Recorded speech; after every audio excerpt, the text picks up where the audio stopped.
partie de notre émission Territoire d'Info avec la presse quotidienne régionale, les télés locales, le réseau Via Télévision, les Indes radios, 130 radios territoriales qui sont nos partenaires et TV5 Monde et l'invité politique en direct sur ce plateau. Ce matin, c'est Olivier Dussopt. Bonjour. Bonjour. Merci d'être avec nous. C'est un ministre, c'est le secrétaire d'État auprès du ministre de l'Action et des Comptes Publics qui est avec nous. Pour le co-interroger, à mes côtés ce matin, Marcelo Westfred du Figaro pour Public Sénat. Bonjour Marcelo. Bonjour. Et bonjour Christelle Bertrand du groupe La Dépêche du Midi. Merci d'être là pour représenter la presse quotidienne régionale. Presse quotidienne régionale qui retransmettra sur ses sites vidéo votre interview à partir de 10h30 ce matin, Olivier Dussopt. L'actualité, c'est Emmanuel Macron qui a parlé aux journalistes dans une forme de off officielle que prise Marcelo Westfred. Il a dit « J'ai beaucoup appris de ces 20 mois de présidence. Cela m'a scarifié ». Il a dit ça devant des journalistes. Alors, ma question est très simple. Est-ce qu'aux yeux des Français, il peut enfin se considérer comme un président de la République, Emmanuel Macron? Je crois qu'il est président de la République depuis le début et peut-être même un petit peu avant. C'est un homme d'État et c'est aussi un homme qui sait écouter. Il le démontre. Et le fait de répondre à la crise sociale, politique que le pays a connue, à la fois par des mesures, mais aussi par un grand débat. Et avec la volonté Cela m'a scarifié. Pourquoi cette phrase? L'exercice du pouvoir n'est jamais simple. C'est le moins qu'on puisse dire. Et il exerce, Emmanuel Macron, dans un contexte qui est particulièrement difficile j'imagine, et particulièrement nouveau. Et nous sommes à ses côtés, à la fois pour l'accompagner, pour mettre en œuvre ses engagements, et aujourd'hui pour être à ses côtés dans le grand débat, afin d'ouvrir cet acte 2 et de donner une nouvelle perspective, un prolongement à ce que nous avons fait depuis 20 mois. Marcelo. Alors, dans ses confidences, il n'exclut pas l'idée d'un référendum qui aurait lieu le 26 mai, c'est-à-dire le jour du scrutin des européennes.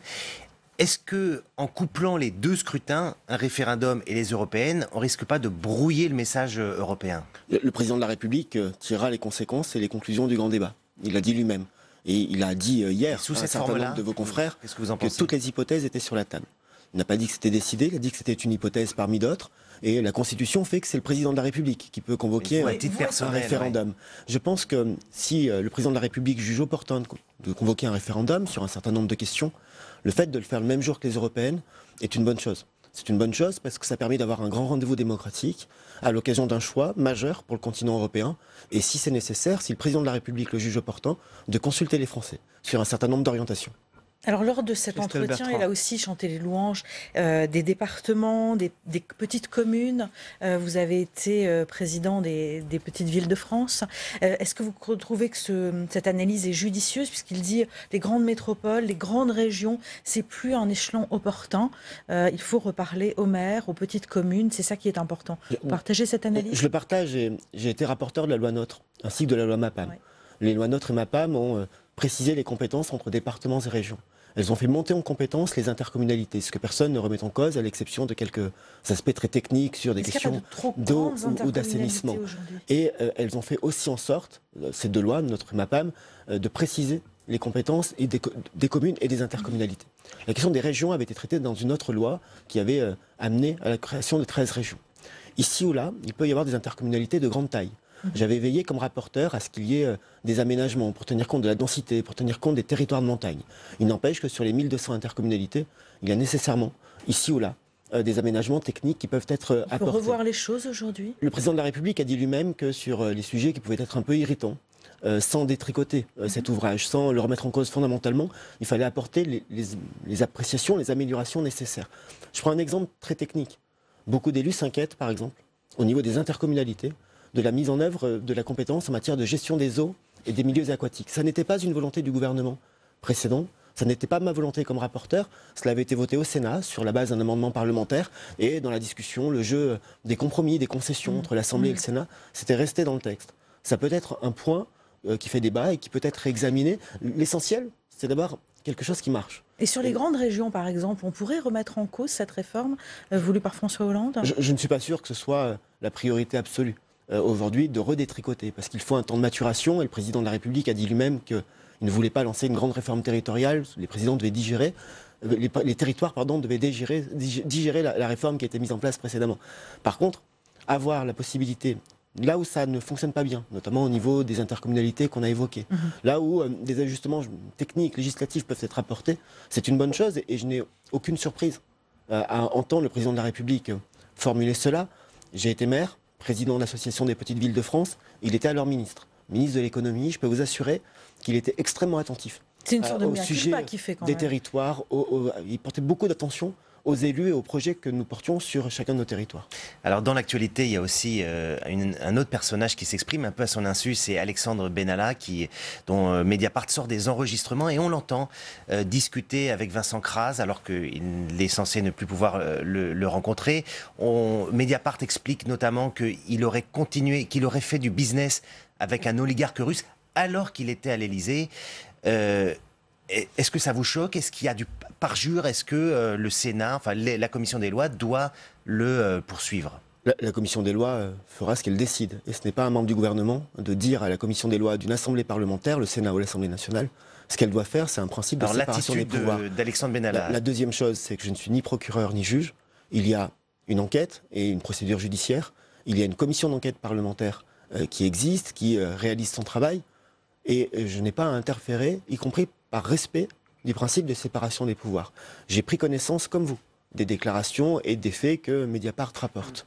Qui suis-je pour en juger, en dire la véracité ou la réalité? Ça vous a étonné au moins? La justice fait son travail, la commission d'enquête fait son travail, et j'ai confiance tant dans le Parlement que dans la justice pour tirer les choses au clair. Mais est-ce que ça vous a choqué humainement? Étonné. Si un certain nombre de faits sont avérés, c'est évidemment choquant. Quand on parle de parjure, quand on parle de conflit d'intérêts, c'est évidemment choquant et personne ne peut ni le pardonner ni l'excuser. Aujourd'hui, je le répète, je ne suis ni procureur ni juge. Donc laissons la justice faire son travail, elle en tirera toutes les conséquences. Il y a une parole qui m'intéresse dans tout cela. C'est la parole du président de la République et c'est la parole de celui en qui j'ai confiance. Il doit s'exprimer sur ce sujet-là, d'ailleurs? Je ne crois pas, il a déjà eu l'occasion de le faire et quoi qu'il en soit, c'est à lui d'en décider. Olivier Dussopt, secrétaire d'État auprès du ministre de l'Action et des Comptes Publics, notre invité politique dans Territoire d'Info. Ce matin, on va parler du grand débat. Donc, Édouard Philippe était sur le terrain hier soir dans l'Essonne. Emmanuel Macron s'est déplacé à de nombreuses reprises. Le problème, c'est que Emmanuel Macron, hier, dans ses confidences aux journalistes, a dit que, en ce qui concernait la politique économique, rien ne changerait. Alors, au fond, on se demande ce matin à quoi sert ce grand débat, ce grand déploiement de force. Vous me pardonnez, je le dis en souriant, mais il n'y a que vous qui vous posez la question. Nous avons plus d'1 200 000 visiteurs sur le site. Nous avons 500 000 contributions. Mais si rien ne Nous change avons des centaines, voire des milliers de réunions qui sont organisées. Dans une situation et il y a un instant, compliquée. Un instant, Marcelo Estrade disait que le président de la République lui-même commençait à envisager comment on sortait du grand débat, comment on donnait une traduction à ces débats et aux points de convergence. Nous allons laisser le débat vivre, d'une part, voir quelles sont les convergences qui en sortent, voir quels sont les points d'attention et comment on peut apporter des débouchés à tout cela. Alors, il faut écouter ce qui se passe dans le grand débat, sur l'organisation des services publics, sur la volonté d'être prise en compte. Très concrètement, sur votre domaine, vous avez un projet de loi sur les fonctionnaires qui va être présenté fin mars, c'est-à-dire juste après la fin du grand débat. Qu'est-ce que vous pouvez changer dans ce projet de loi dans lequel on sait qu'il y a 120 000 postes de fonctionnaires qui vont être supprimés? Qu'est-ce qui peut changer à l'issue de la consultation des Français? D'abord, la consultation des Français pourra nourrir le projet de loi. Vous avez dit à l'instant que le projet de loi serait présenté au Conseil des ministres juste après. Aujourd'hui, je ne préempte pas les conclusions du débat. Et pour dire les choses peut-être plus clairement... Vous avez réaffirmé que les 120 000 postes seraient supprimés. Je vais vous répondre précisément là-dessus. Les 120 000 postes, c'est un objectif fixé par le président de la République, qui concerne à la fois les collectivités locales, et les chiffres d'évolution des dépenses de fonctionnement montrent que, avec la maîtrise dont elles font preuve, il y a mécaniquement des non-renouvellements de départ à la retraite et une diminution des effectifs. Je pense que les collectivités locales tiendront cet objectif. L'État, pour sa part, se réorganise, se modernise, et à chaque fois que c'est possible, nous faisons des économies, nous réalisons des économies en ne remplaçant pas tel ou tel départ à la retraite. Nous ne le faisons pas brutalement. Les Gilets jaunes demandent plus de services publics, c'est là le paradoxe. Je vais au bout. Nous ne le faisons pas brutalement. Et nous le faisons uniquement en conséquence des réorganisations pour garantir la qualité du service. Dans le projet de loi que je vais porter et que je prépare pour son examen à l'Assemblée nationale et au Sénat, c'est un projet de loi sur la gestion de la fonction publique. Ce n'est pas un projet de loi sur le niveau des effectifs ni sur l'organisation territoriale des services publics.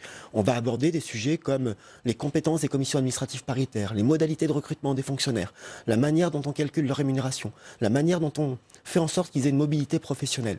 Ça ne fait pas forcément partie des sujets que le grand public... Mais vous avez fermé la porte sur la revalorisation du point d'indice. Je vais au bout de votre question.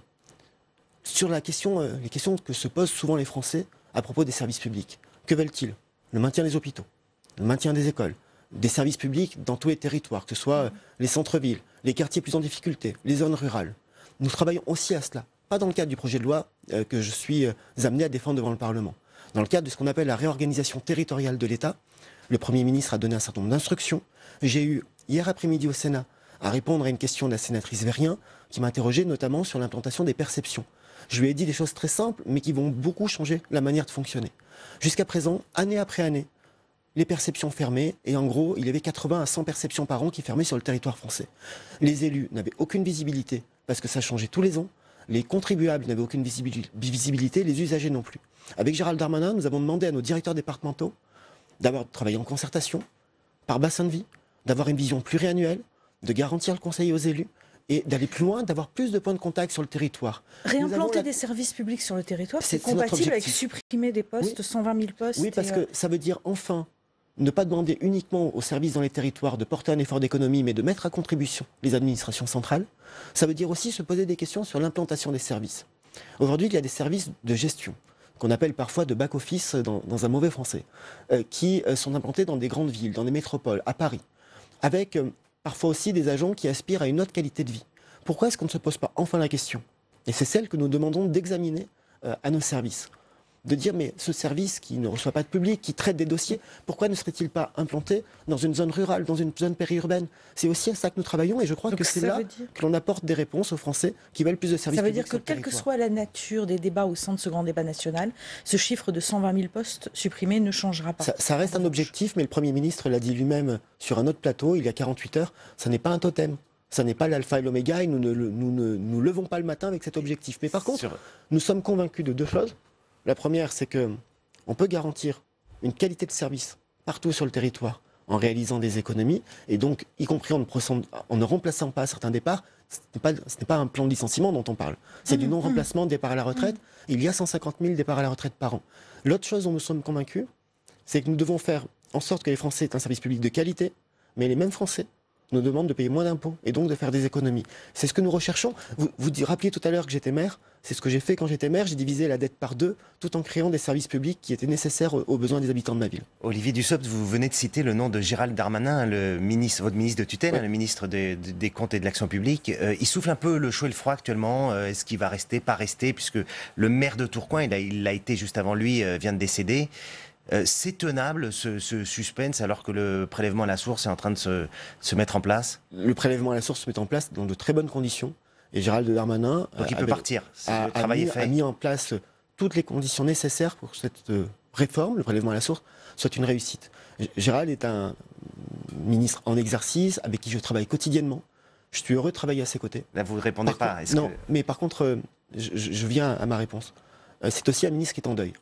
Et les obsèques de Didier Drouard, qui était maire de Tourcoing, mais surtout, et peut-être avant tout, un ami personnel de Gérald, obsèques qui auront lieu demain, sont justement demain. Et parfois, en politique comme ailleurs, on peut avoir la décence de respecter un deuil. Gérald a dit qu'il s'exprimerait après les obsèques, et après avoir accompagné son ami dans sa dernière demeure, il faut aussi respecter ce délai de décès. Est-ce que ce ne serait pas un mauvais signal en pleine crise des Gilets jaunes qu'un des ministres pilier de ce gouvernement décide de quitter... Je répète, vous êtes déjà dans des conjonctures ou des conjectures politiques, respectant le deuil à la fois d'une ville et d'un homme, Gérald, vis-à-vis de son ami. On est le 1er février, il y a des tarifs qui augmentent et notamment les péages. Alors les sociétés d'autoroutes font des profits faramineux et on a encore une augmentation.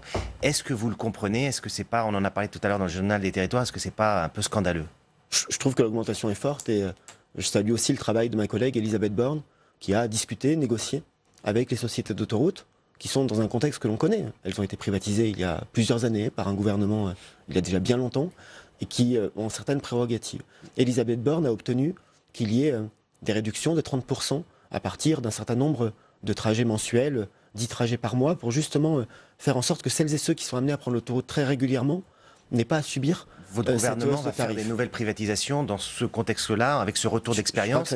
Est-ce qu'il ne faut pas être prudent? Je crois que ça n'est pas tout à fait comparable et la prudence est là, notamment sur la gouvernance, sur, par exemple, pour Aéroport de Paris, la capacité à garder les fonctions régaliennes, le contrôle sur un certain nombre de choses. Alors, Olivier Dussopt, nous sommes vendredi matin. La France se prépare déjà à un acte 12 de cet épisode des Gilets jaunes qui, de samedi en samedi, se répète.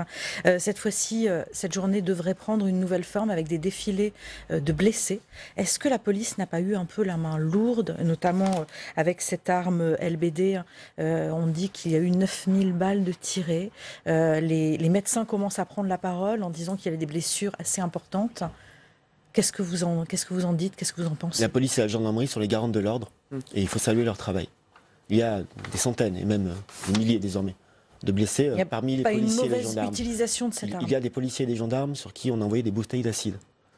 Dans un exercice de maintien de l'ordre, lorsqu'il y a des affrontements qui sont initiés par tel ou tel manifestant, pas tous, mais par tel ou tel manifestant, la police et la gendarmerie doivent maintenir l'ordre. C'est certain qu'il n'y a rien à voir. Se défendre. Il n'y a jamais eu... Plus de 100 enquêtes il n'a jamais été question. Mais justement, la réponse est dans votre question. Nous sommes dans un état de droit, dans une démocratie, qui fait que lorsqu'il y a un doute, lorsqu'on craint qu'il y ait une violence, nous avons des moyens de contrôle, nous avons une inspection, et nous avons des services de justice qui font leur travail, qui tirent les choses au clair. Mais je tiens à nouveau à saluer le travail de la police et de la gendarmerie pour maintenir l'ordre dans un contexte de manifestation qui se répète, qui s'amenuise en nombre, mais avec parfois des éléments les plus radicaux qui restent dans la rue. Olivier Dussopt, vous avez été proche, directeur de campagne, je crois, de Manuel Valls. Porte-parole. C'est un homme politique qui, lui aussi, a été scarifié. Est-ce qu'il manque au débat national, Manuel Valls, aujourd'hui, ce volontarisme politique? Est-ce que vous avez échangé avec lui aussi? Manuel Valls porte à la fois un volontarisme, une vision de la République extrêmement exigeante, que je partage. J'ai l'occasion d'échanger avec lui à titre amical. Il est en campagne pour Barcelone.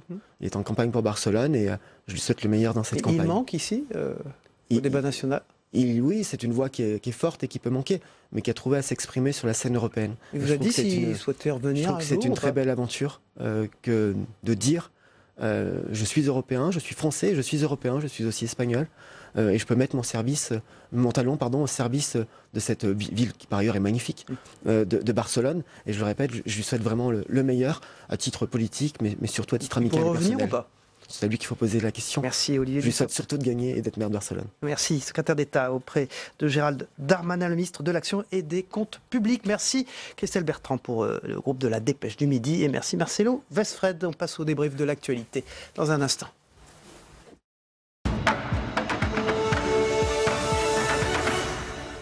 Olivier Dussopt quitte ce plateau, le secrétaire d'État auprès du ministre de l'Action et des Comptes Publics, et refait son entrée, puisqu'il était là en première partie de l'émission, Jean-François Beige, qui dirige le courrier du Parlement. Rebonjour Jean-François. Et André Crétenant. Bonjour André.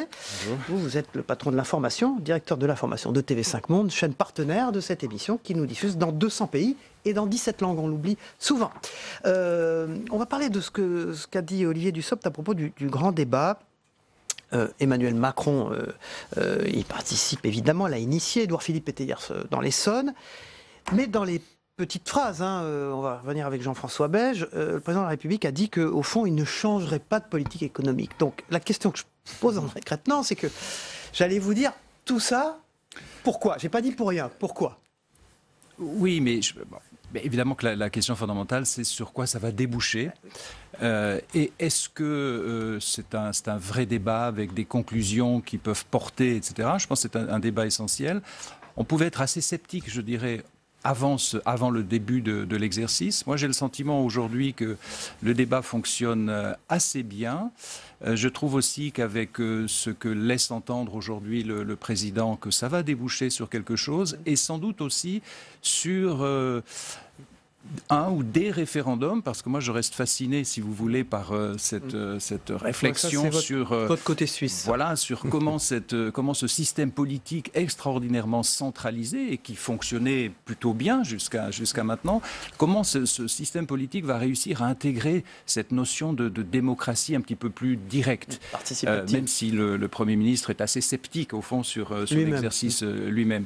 Mais je trouve que ça c'est intéressant.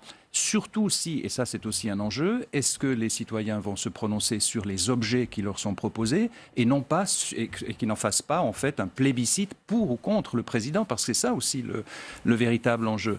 Donc je suis plutôt optimiste aujourd'hui sur le fait que effectivement on arrive à interroger les Français sur leur quotidien, sur ce qu'ils souhaitent vraiment, parce que ça c'est l'enjeu. Au-delà des revendications matérielles des Gilets jaunes, je crois que c'est effectivement, les Français souhaitent pouvoir non seulement s'exprimer, mais voter de manière tout à fait concrète. Jean-François Beige. Les gilets jaunes, par définition, un gilet n'a pas de manche. Ils n'ont rien ils ont pas de manche. Tandis que le président, ça, on retient. Un gilet n'a pas de manche. Oui, le président, lui, c'est un magicien. Il a fait un début de carrière politique assez, un numéro de prestidigitation.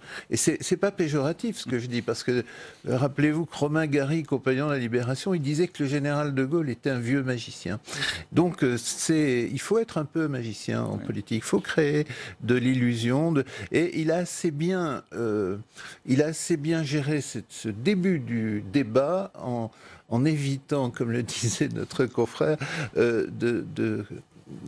en déviant l'attaque trop personnelle, le Macron démission. On en parle, on l'entend pas trop, parce que il mouille la chemise aussi. Hein, vous oubliez de dire qu'il a dit donc hier soir devant ses journalistes que lui aussi il pourrait être un gilet jaune.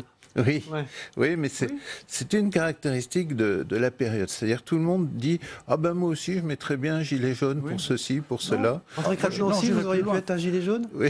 Peut-être. Non, mais ce que je veux...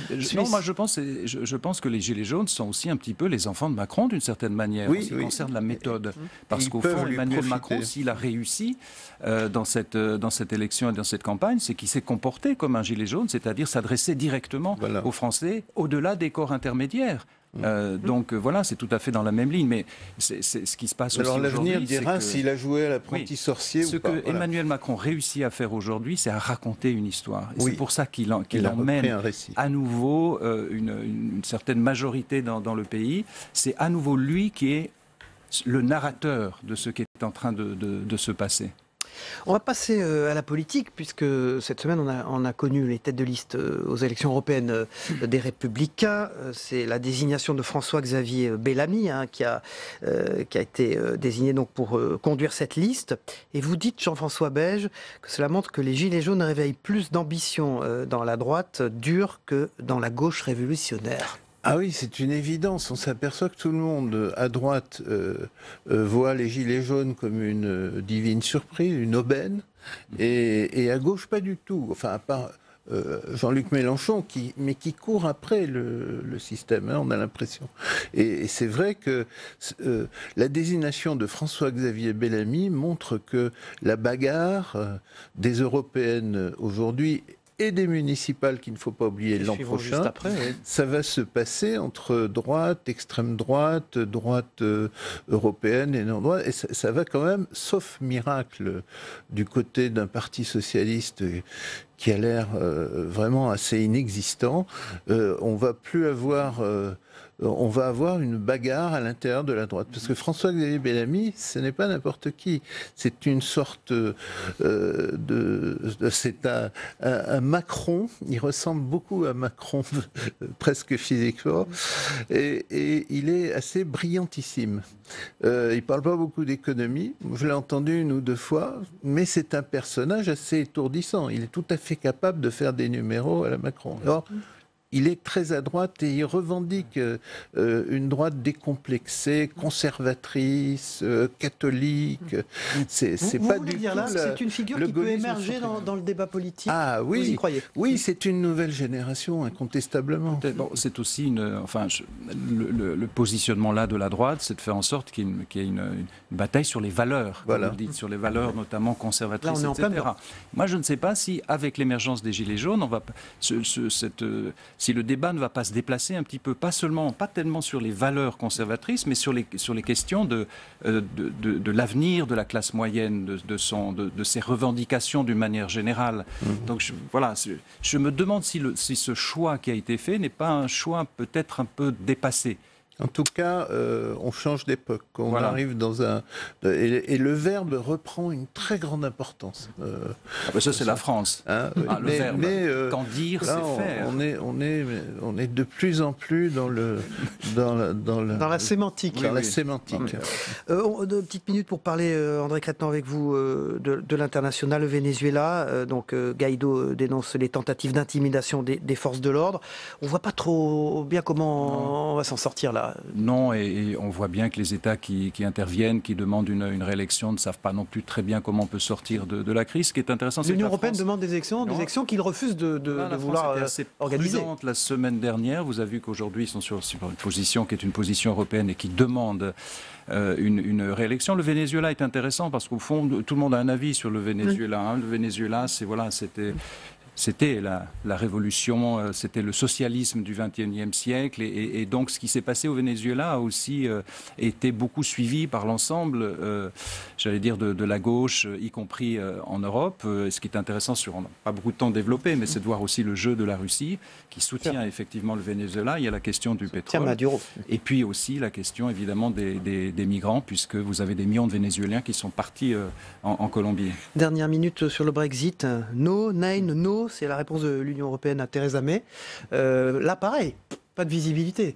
Non, là, c'est comme on dit aux échecs, c'est un pat, quoi. Je veux dire, on reste bloqué. Je vois pas très bien ce qui va en ressortir. Je crois pas que l'Union européenne. La facture va être très lourde, beaucoup plus lourde que tout ce que l'on avait imaginé pour les Britanniques. Alors après, c'est un grand peuple qui s'en est. Mais est-ce que c'est toujours le même peuple Est-ce qu'ils vont se sortir de ce guêpier?